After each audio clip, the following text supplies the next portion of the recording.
stuff. We have three different um,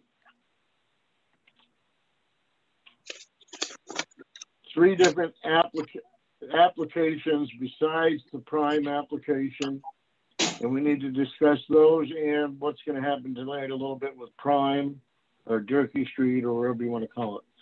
So I think first it's important that we go to the applications we have, and let me get to, that's the findings. I'm trying to, you would send us a bunch of an email, Shalise, with all the different stuff, and we have three applications. I'm assuming everybody has looked at them. And we got other accessory information besides for 12 Point View Terrace, for 76 Park, and for Town Mill Road, we had some hard copy stuff. So I want to talk about them first. The first one, let me go to the agenda. Okay, so I think we'll take these in the order of the agenda. There's no reason to change those three. And we are going to have prime last. The first one is 2240 Chris Buskey. Special use permit for a 7.5-foot fence inside and rear yards. Joe, this qualifies completely, right? There's no issues with where he wants to put it. It's a special use permit. That's the 76 Park Chris Avenue? Buskey. Yes. Yeah. Yes. Right. It does have to meet the 5 criteria. I just want people to remember.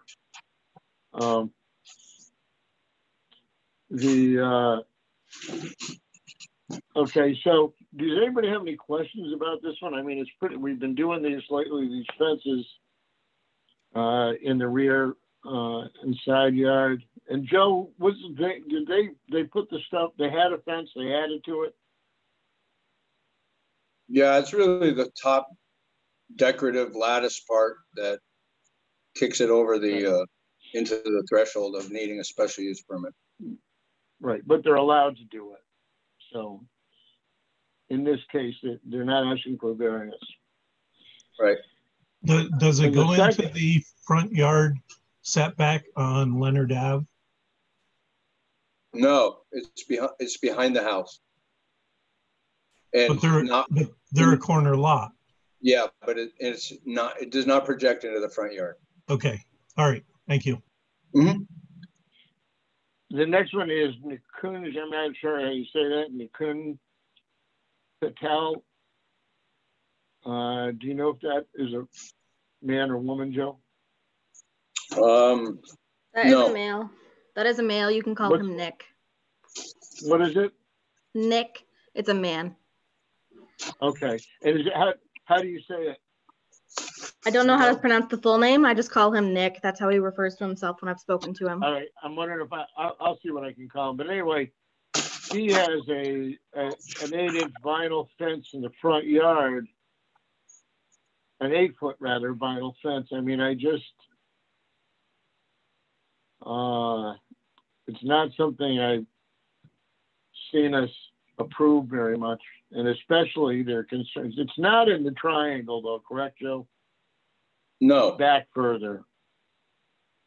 But that's my understanding, yes. Share a picture if you like. I could share a picture. I said I could share a picture if you like. Yeah.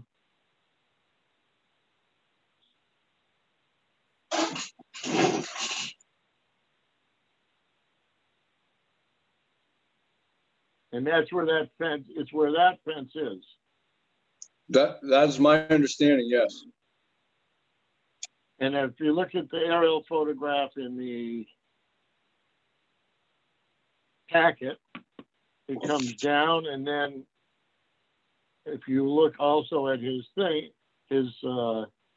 drawings, which are sort of what it is, you know, they're kind of generic.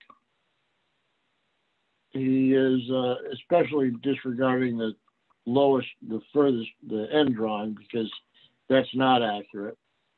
Maybe it is sort of, I guess. I guess that's the property line, or I'm not sure what those other are. So that it is sort of accurate. It shows that fence, just doesn't show how much. But Joe, it is a front yard. He's allowed to, he could have, can I assume that he could have it 8 feet by, which he didn't apply for, special use permit for part of it? Is that correct? Yeah, whatever's considered not in the front yard, which would be the first 25 feet of the property off of Autumn Drive right there. Okay, so if I look at I want to look at the last drawing is what I'm looking at, Kyle. That shows Autumn Drive and Tom Miller Road.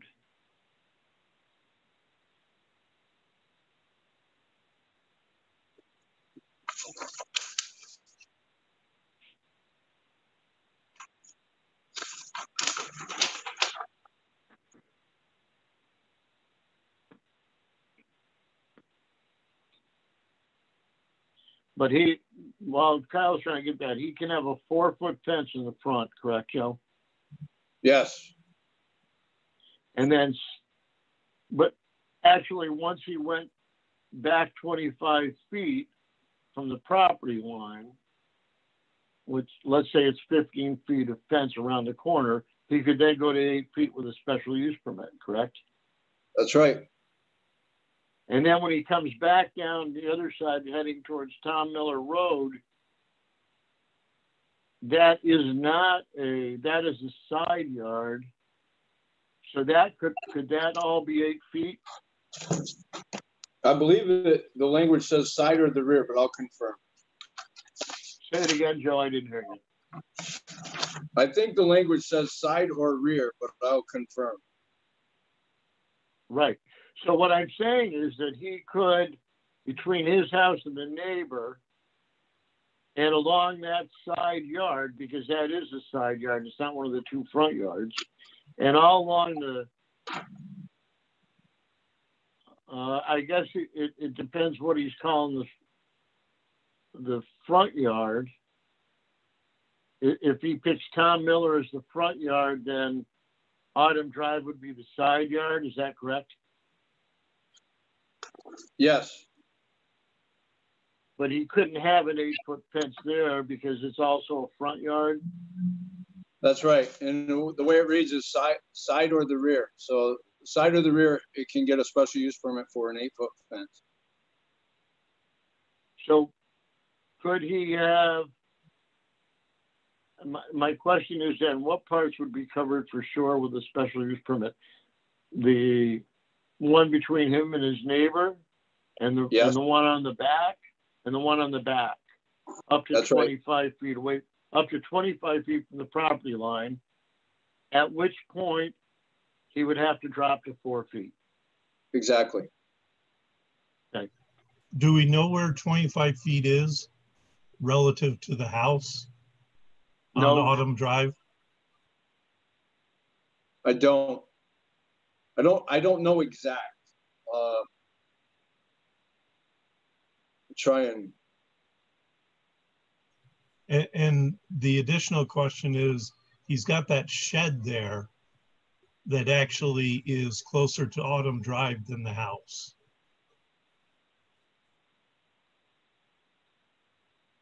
Yes. Which, if that's front yard, it shouldn't be there, correct?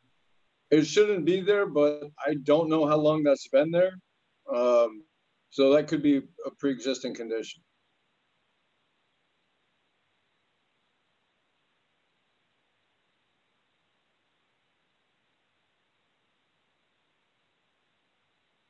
It doesn't look like, well, it's hard to say. There's no sidewalk, so the property line is probably partway under the grass, right, Joe? Yeah, I'm trying to look that up on satellite image, but yeah, definitely the property line is likely 12 or 15 feet from the curb.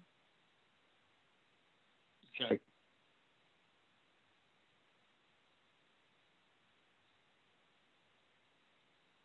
Okay.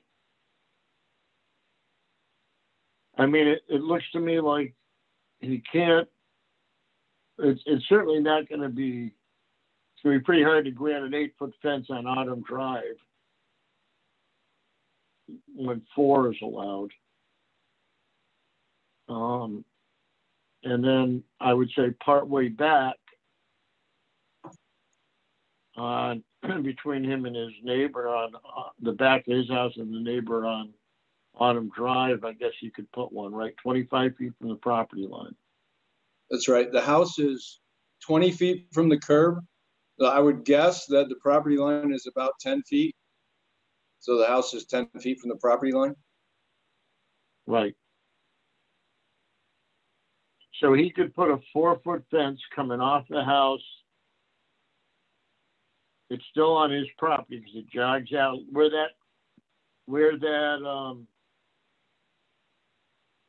the chain link is would have to stay 4 feet. And then once you got 25 feet back, which I'm going to say is another 15 or 16 feet back, or more actually, probably, right? Because we're coming in out 4 feet or so. Yeah, that's about right. But anyway, wherever 25 feet is in the back, he could do that. And all the rest of the fencing in 8 foot with a special use permit, correct? That's right. Yep, you got it exactly. But he would have to apply for a special use permit? He has applied for, he initially applied for a special use permit because my understanding is he may have gotten the wrong information from my office.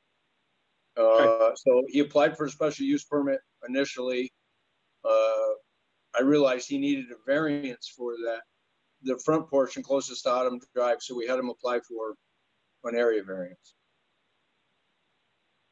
Okay, so we may not be able to fully settle it tonight because it wasn't even advertised for a special use permit, correct? It was advertised for an area variance. My understanding is you could grant him an area variance for that portion that you would have given him a special use permit for. I see, right. Does that make sense to everybody? Scott? No, I don't quite understand why we can grant an area variance when a special use permit's required. It's not required, it's allowed. Right. Otherwise, he can come back and apply for the special use permit. The point would be to get him out of here. He's going to be granted the special use permit as a matter of right for those, the one area of the fence and most of the back area. But otherwise, those fences could be 6 feet anyway. So we can discuss it and just see what we want to do. Okay. And the third one is Julie Dolan, 12 Point View Terrace. Joe and I discussed this a little bit earlier, but basically, this is an existing garage that they're going to put a second floor on. And it's not changing the footprint whatsoever. It's part of the house. It'd just be like if you had a house, putting an addition on any part of the house, whether it's a garage or not, because it's an attached garage, it's part of the house. And again, it's not even cantilevered at the top or anything. It's not getting any closer. And we did get a correspondence from the neighbor, her father, indicating that he didn't have a problem with 2 bedrooms on the second floor. But do people have questions about this one at all?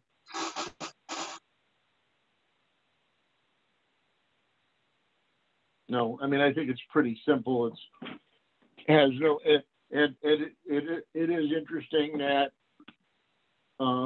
if there was any, quote, devaluing of the property next door, it's owned by her father. I don't think you can devalue property on Point View Terrace anyway, frankly, but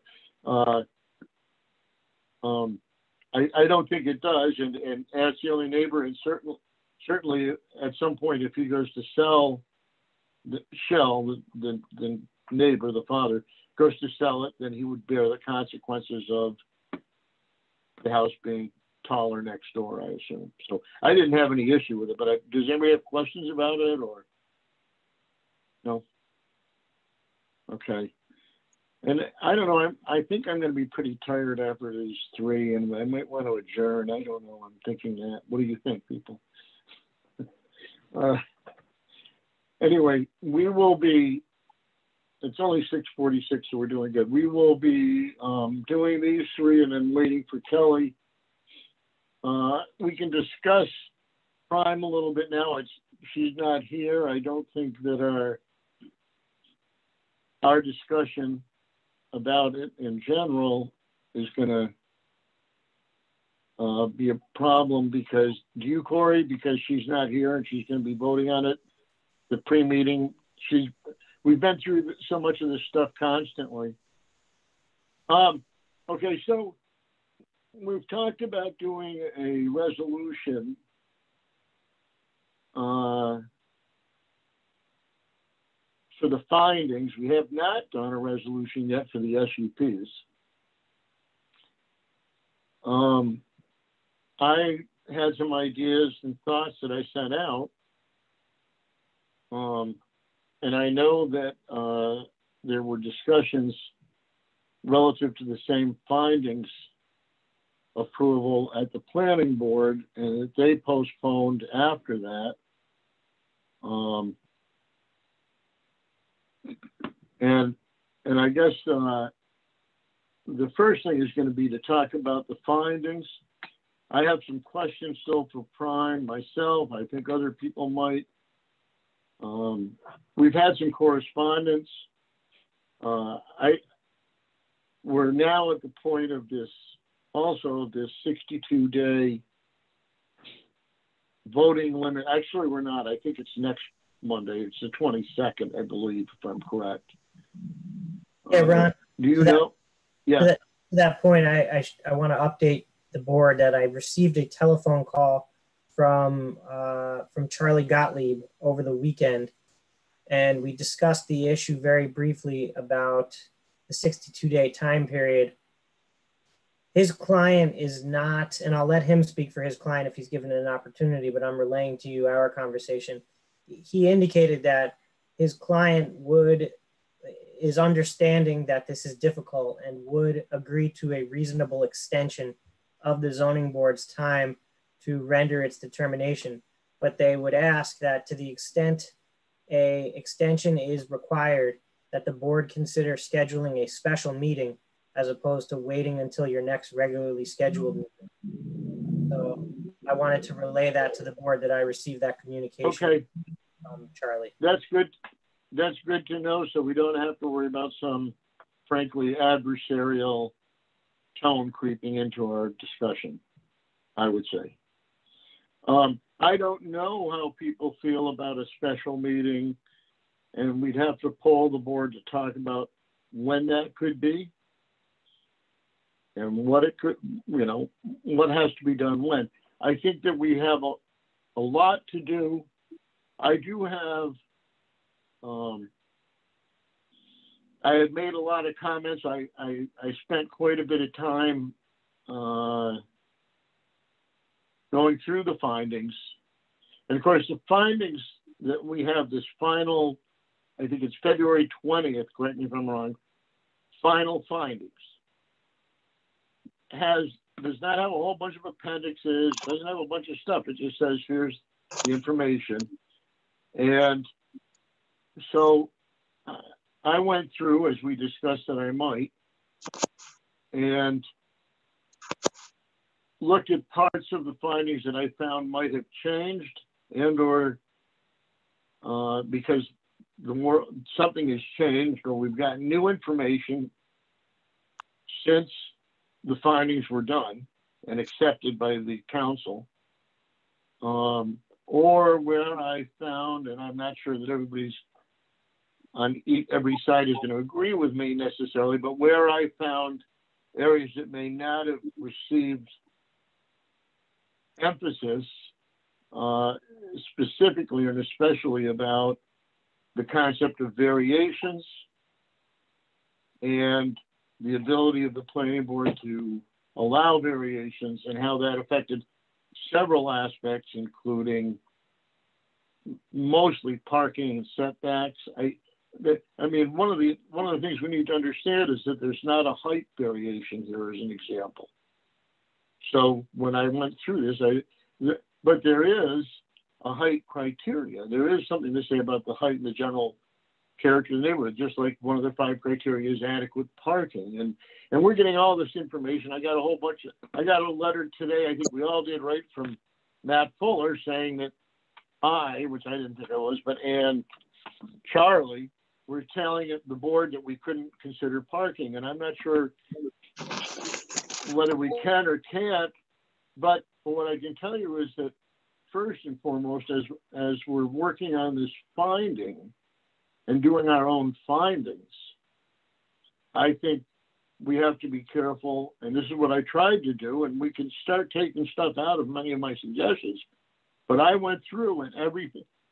If we're going to approve the findings with the following exclusions or conditions or whatever, that's what I tried to do, so that parts of the findings, and correct me if I'm wrong, Corey, or anybody, parts of the findings that we find acceptable, we aren't talking about and reissuing it. What we're also not doing, though, is just making big general statements about suitability of stuff or big general statements about pandemics or anything like that. We pared it down, and then I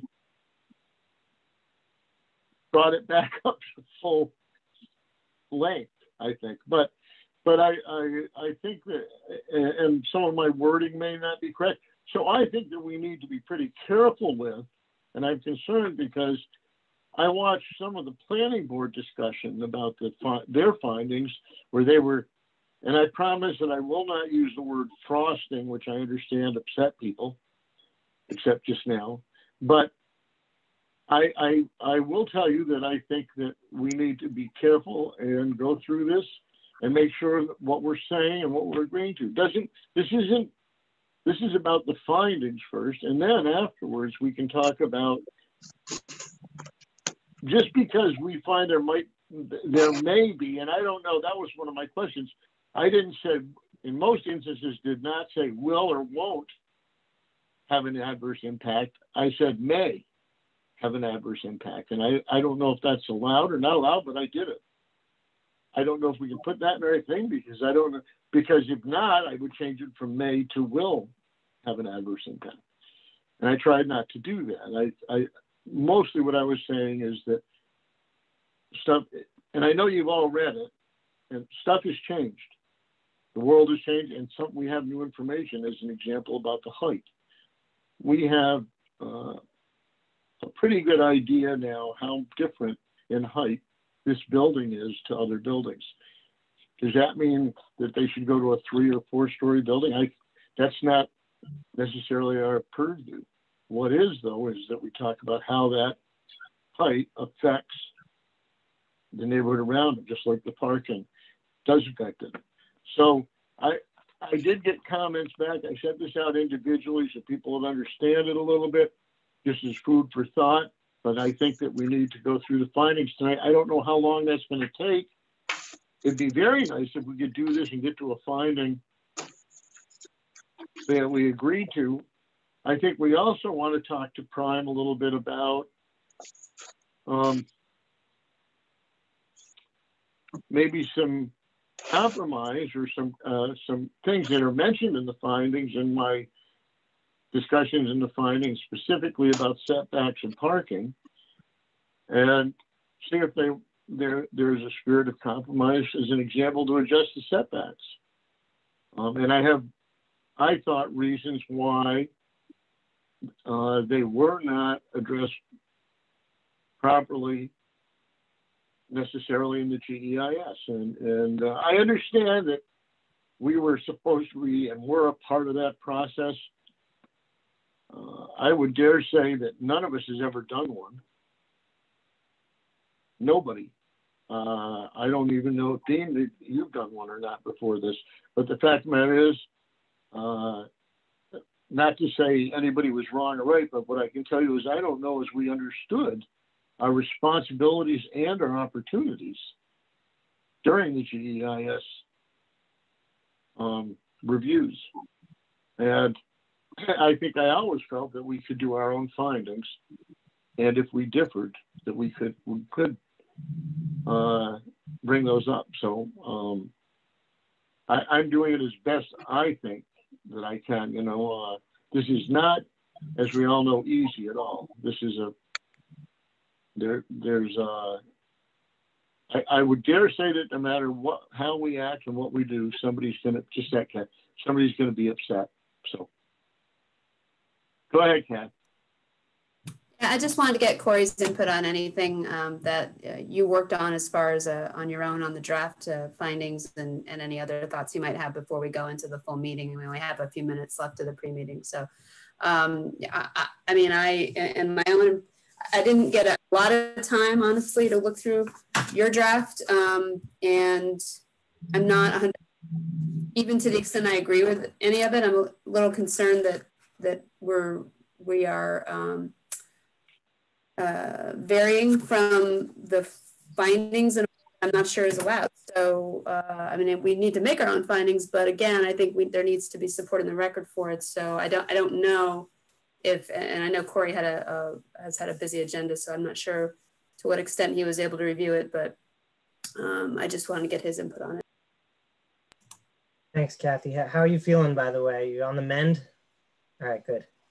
So, yeah, I did review some draft findings that Ron prepared. I thought, Ron, you've clearly done your homework, and it shows in the level of detail that you put into the draft that you prepared and circulated to the members. There's definitely some mechanical and some technical modifications that I would suggest, especially as it relates to sections where you've included potential mitigation measures. The seeker record is closed, as you know, and to the extent that you cannot support a positive finding for a particular criteria, it's not exactly the vehicle in the finding statement for you to propose mitigation to the applicant at this point. That said, if you feel that the seeker record can't support your finding, then that's what you say in the finding statement. That, whatever the deficiency was, whatever wasn't supported, whatever causes you not to be able to make that conclusion. I think that the bones are there, but there's some reworking of it from a technical perspective that will drastically improve the thought process and the good work that went into what you've done. A quick clarification, and I know we're coming up on 7 o'clock. The lead agency has made findings. You are not obligated to agree with this lead agency's findings. You are obligated to make findings.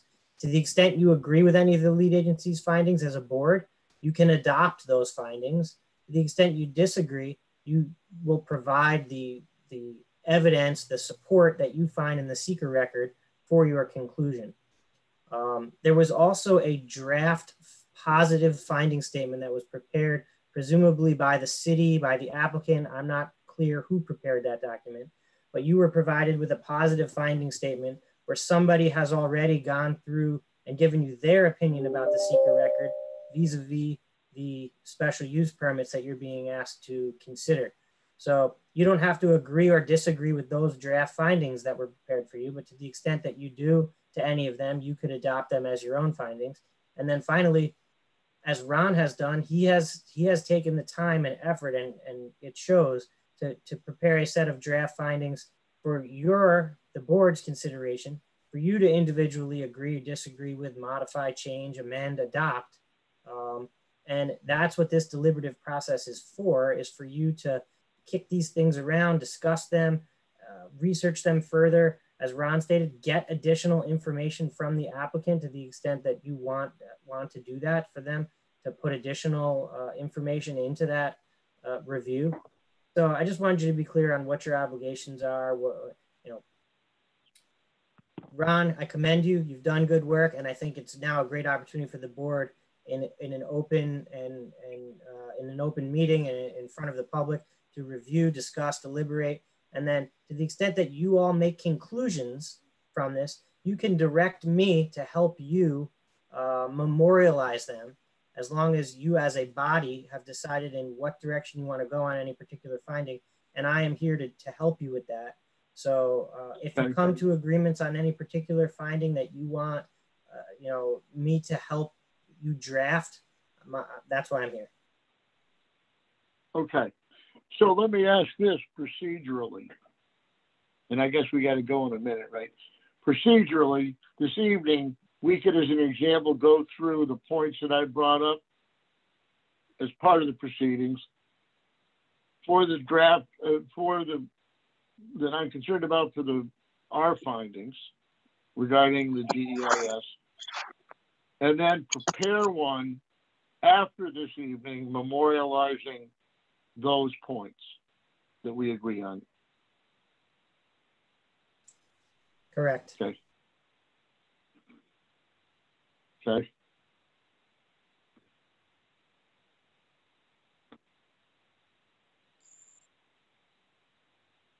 All right, do we have to go to the other meeting now then? At 7 o'clock. Yes. Okay, so we'll discuss this some more in the meeting, and this is a pre-meeting. There's no secrets. It doesn't matter if we discuss it here or there, correct? Is that anybody? Right, okay. So now we're gonna get out of this meeting and go to the other meeting, and I have to phone in my phone and everything, right? Okay, see everybody there then.